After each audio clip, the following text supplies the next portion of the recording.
Okay, Radhe Radhe dear students. Class 7th के लिए हम एक शॉर्ट वीडियो शूट कर रहे हैं जिसमें हम कल हमारा 7th का हाफ ईयरली का एग्ज़ाम है, तो कुछ इम्पोर्टेंट क्वेश्चन और ब्लूप्रिंट के बारे में बात करेंगे। क्लास 7th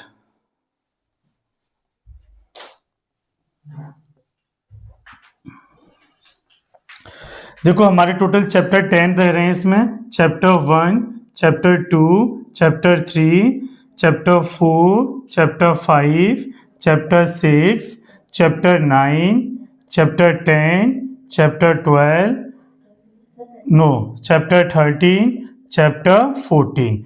चैप्टर 1, 2, 3 ये तीनों ही चैप्टर हमारे मैक्सिमम 10 to 12 मार्क्स के रहने वाले हैं।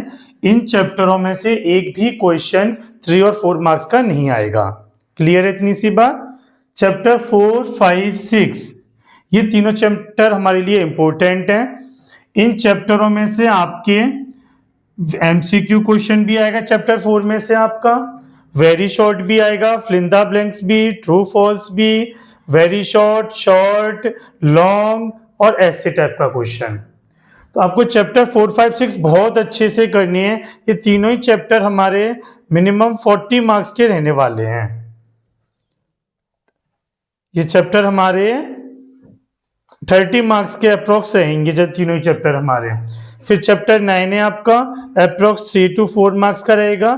चैप्टर 10 आपका 6 मार्क्स, चैप्टर 13 4 मार्क्स और चैप्टर 14 आपका रहने वाला है 6 to 8 मार्क्स। तो आपके सबसे इंपॉर्टेंट चैप्टर, फिर आपका चैप्टर 14 है, वो भी आपका अच्छा रहेगा। तो मैं एक शॉर्ट रिवीजन करवाता हूँ आपको सारे चैप्टरों का। एक बार देखिए, सभी वीडियो को कंप्लीट देखें। आपको कुछ इंपॉर्टेंट क्वेश्चन, इंपॉर्टेंट टॉपिक बताए जा रहे हैं, इनका अच्छे से आप रिवीजन कीजिए।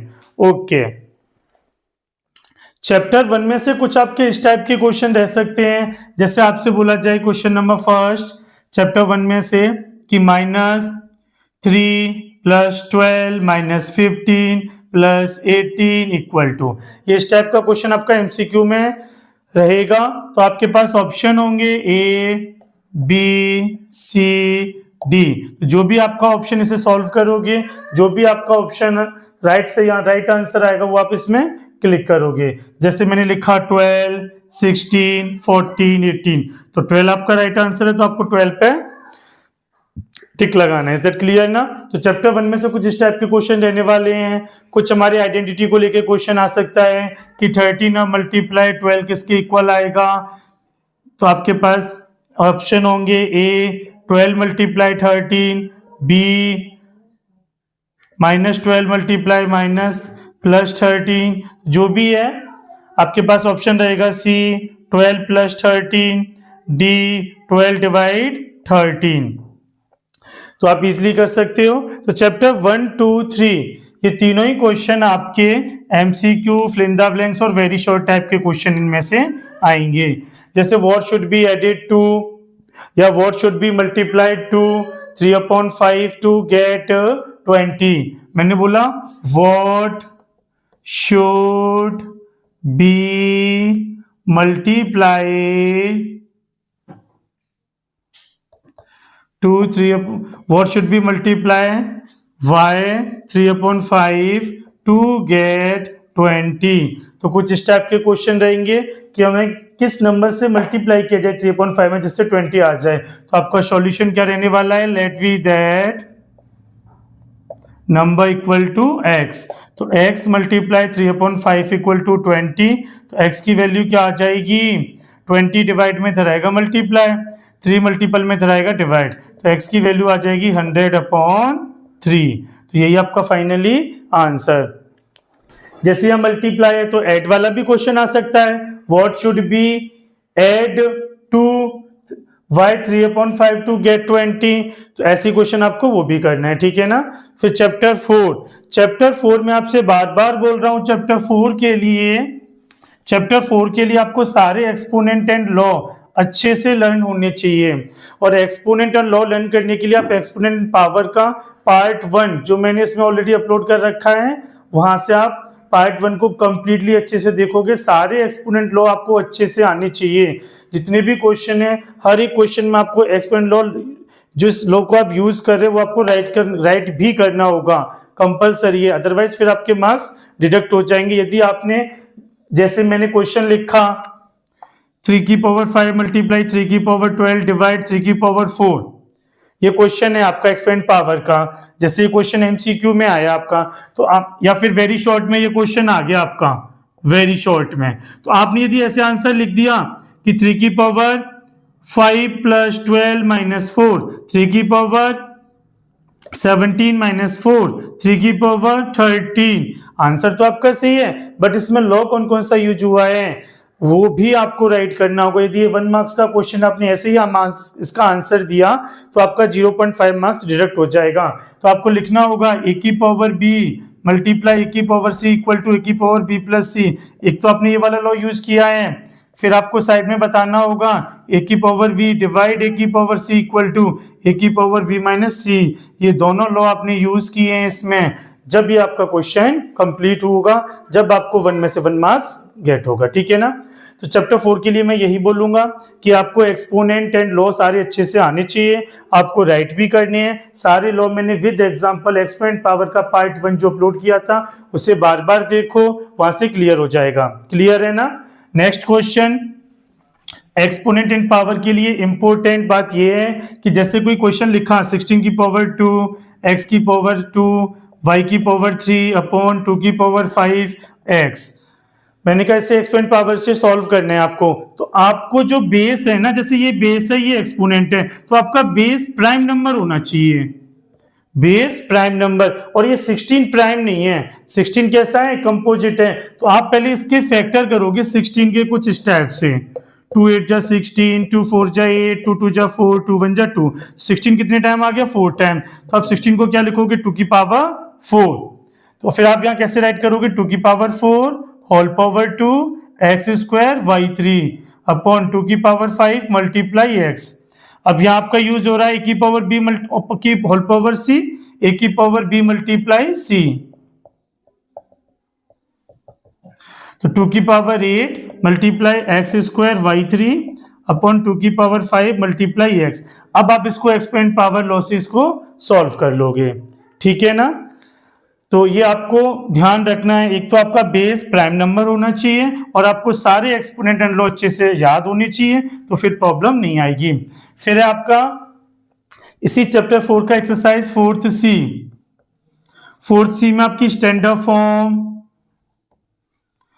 आपकी यूजुअल फॉर्म। तो स्टैंडर्ड फॉर्म में जैसे कोई नंबर लिखा है आपका, मैंने बोला इसको स्टैंडर्ड फॉर्म में राइट करो, इसमें राइट करना है स्टैंडर्ड फॉर्म में। तो आपको क्या करना है, फर्स्ट डिजिट के बाद ही डेसिमल लगाना है। तो आप कैसे राइट करोगे स्टैंडर्ड फॉर्म में, 1.032546 इन्हें काउंट करना है, डेसिमल के बाद कितने डिजिट हैं, 1 2 3 4 5 6 7। तो आप लिखोगे 10 की पावर 7। ये आपका फाइनली आंसर हो जाएगा, इसे बोलते हैं स्टैंडर्ड फॉर्म, और ये होती है यूजुअल फॉर्म। क्लियर है ना। ओके फिर चैप्टर 5 इजी है, इजिली कर सकते हो। कॉफिशिएंट याद रखना है आपको, जैसे मैंने बोला p square two p square q square. तो पी स्क्वायर का कॉफिशिएंट बताओ, तो पी स्क्वायर का कॉफिशिएंट बताएं तो इसी को क्रॉस करना है, जो भी रह जाएगा वही आंसर है, 2q3। तो पी स्क्वायर का कॉफिशिएंट क्या हो जाएगा, 2q3। क्लियर है ना। नेक्स्ट क्वेश्चन चैप्टर 6 पे आते हैं अब हम। चैप्टर 6 के लिए लीनियर इक्वेशन पार्ट 1 2 3 पार्ट मैंने अपलोड कर रखे हैं, उन्हें अच्छे से देख लो, चैप्टर 6 क्लियर हो जाएगा। 6D के जो वर्ड प्रॉब्लम वाले क्वेश्चन है वो क्वेश्चन आपके इंपॉर्टेंट रहेंगे, वहां से भी वो मैंने अपलोड नहीं किए हैं। तो वो 1-2 क्वेश्चन है, आपको लैंग्वेज को अच्छे से क्लियर करके रीड करना है, स्लोली मोशन में पढ़ना है। और मैं बता रहा हूँ चैप्टर 6 में मैं मेथड, आपको स्पेशल किसी भी मेथड का नाम नहीं दिया गया कि आपको ट्रांसपोजिशन मेथड यूज करना है या फिर बैलेंसिंग मेथड या एरर एंड ट्रायल मेथड। जो भी मेथड आपको अच्छे से आता है उस मेथड का यूज करके सिंप्लीफाई करोगे। 6D में मैं बात करूंगा, जैसे फर्स्ट क्वेश्चन है हमारा, if 7 is subtract from 4 time a number. तो क्वेश्चन को ध्यान से पढ़ा करो, 7 इज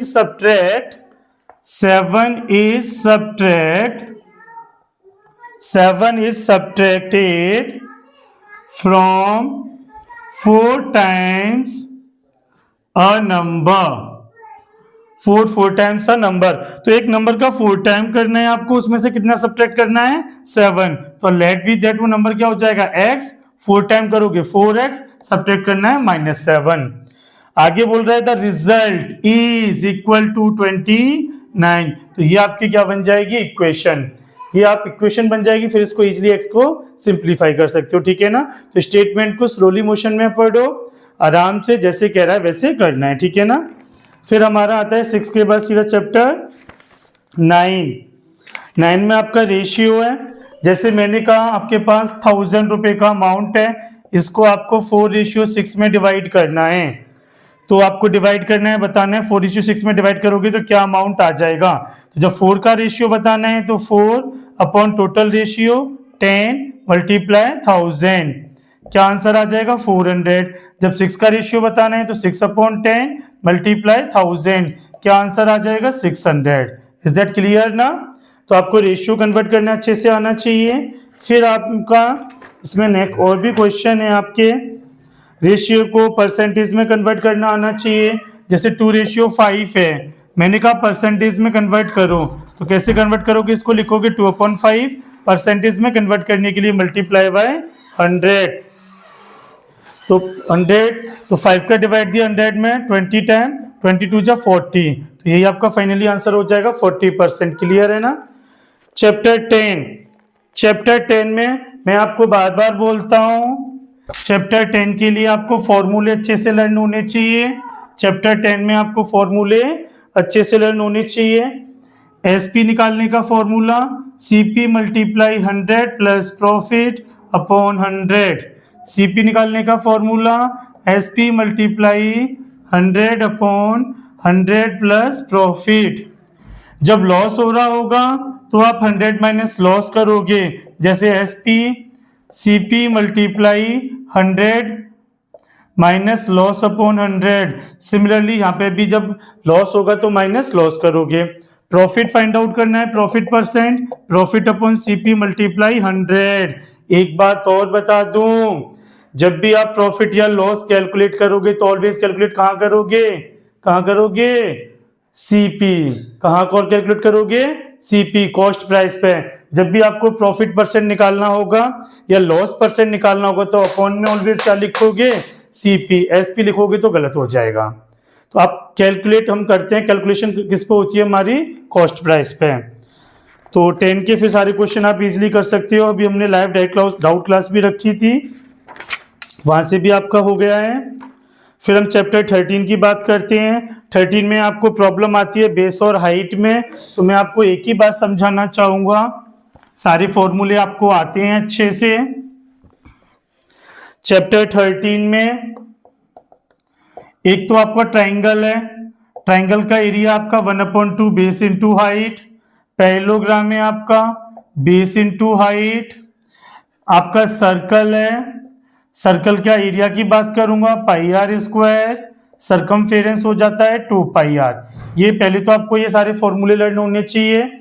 फिर प्रॉब्लम आती है बच्चों को, बच्चे गलती करते हैं बेस और हाइट में, आइडेंटिफाई नहीं कर पाते इसमें बेस क्या होगा और हाइट क्या होगा। जैसे ये आपका एक पैरेललोग्राम है ABCD,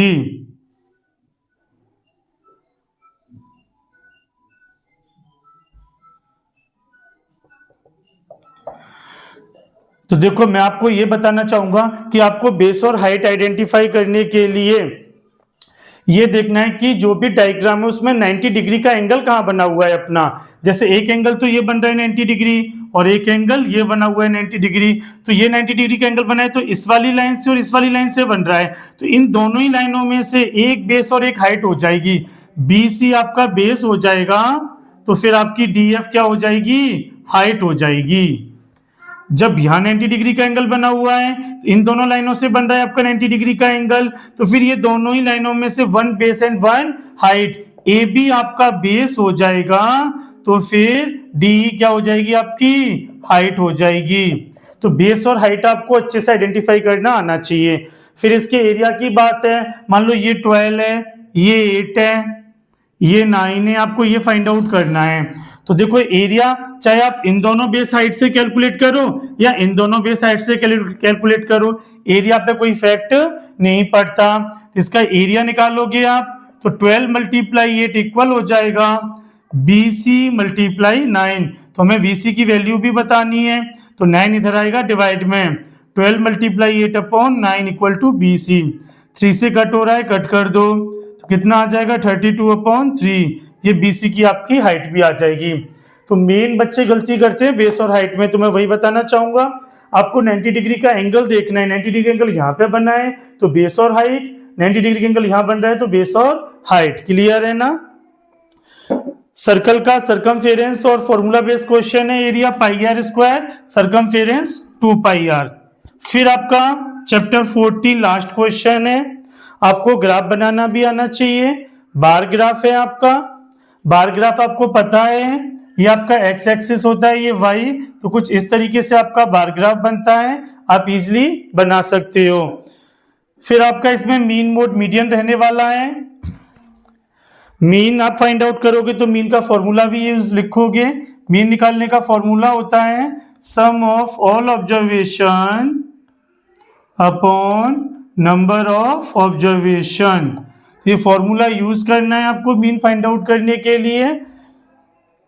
मीन निकालना आपको अच्छे से आना है, आपको मीन की अच्छे से प्रैक्टिस भी करनी है, अच्छे से प्रैक्टिस करो। इंपॉर्टेंट क्वेश्चन है मीन को लेके। मोड आपका मैक्सिमम फ्रीक्वेंसी होता है, मोड की भी प्रैक्टिस करनी है। और मीडियन के आपके इवन नंबर के लिए फॉर्मूला और ऑड नंबर के लिए फॉर्मूला। देखो मीडियन निकालने के लिए सबसे पहले आप जो भी नंबर है सीरीज है उसको असेंडिंग या डिसेंडिंग ऑर्डर में राइट करोगे। फिर आपका यदि ऑड नंबर है तो आपको फॉर्मूला यूज करना है n+1/2v टर्म, और इवन नंबर है तो आपको यूज करना है n/2 plus n/2 plus 1 n/2v term, n/2 plus 1v term upon 2। तो ये आपको मीडियन का फॉर्मूले यूज करनी है। तो ये हमारा कंप्लीट हुआ। अच्छे से प्रैक्टिस कर लेना, रिवाइज कर लेना। कल के एग्जाम के लिए सबको बेस्ट ऑफ लक। सब अपना 100% देना और अच्छा पेपर करना। Okay, thank you.